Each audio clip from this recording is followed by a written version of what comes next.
বাদল, তুমি কি খুশি এই জায়গায় আসা? জায়গা সুন্দর লাগছে?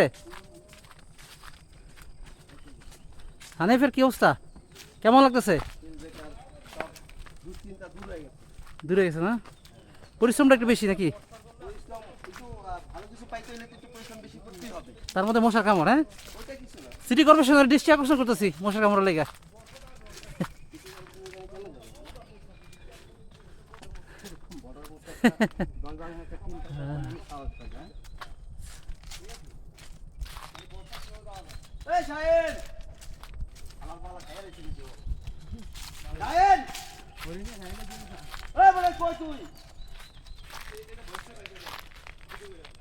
উফ, এমন সুন্দর একটা জায়গা এখানে না আসলে বুঝা যাবে না। দোস্ত এদিকে, হানিফ এদিকে, এদিকে।